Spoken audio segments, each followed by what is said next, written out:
Pojďme se společně nalíčit s Merit. Merit tak je vlastně nová značka v Sephoře z Ameriky a za mě tato značka je hodně taková jako clean, lehká, hydratační, pečující, víc zaměřená na tu pleť. Já tady mám teda převážně produkty na pleť, produkty na oči bohužel na prodejně neměli a mám tady ještě konturku.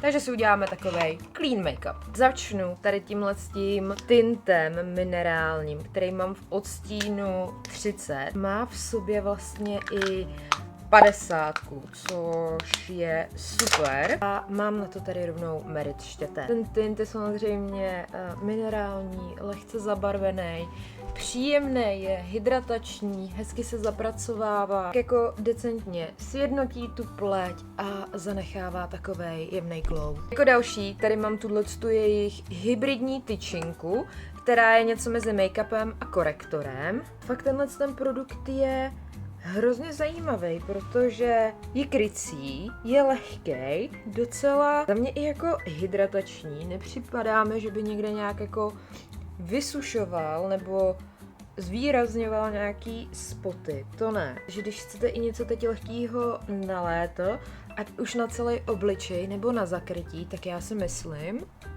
že ta tyčinka je fakt úplně super. Dalším, čím budu pokračovat, tak mám tady ten jejich bronzer. Tam to balení vypadá fakt jako hezky. Krásně se ztrácí. Fakt všechny ty produkty jsou takový hydratační, pečující. Pářenka, ten produkt se mi líbí asi ze všeho zatím nejvíc. Mám ji v odstínu Archival. Tohle je nádherná barva.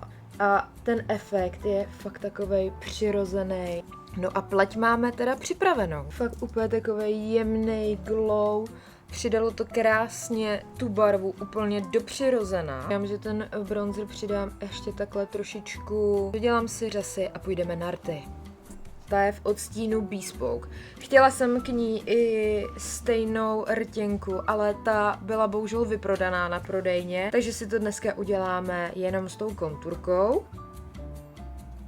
Konturka je teda brutálně krémová. Ježiš, to je hezká barva.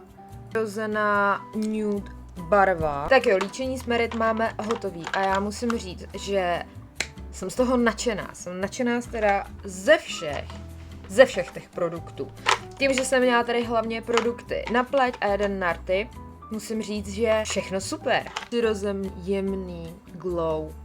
Takže za mě doporučuji. Dejte mi vědět vy, jestli už jste na značku Merit koukali, jestli vás něco z toho zaujalo. No a vidíme se zase u dalšího videa. Ahoj!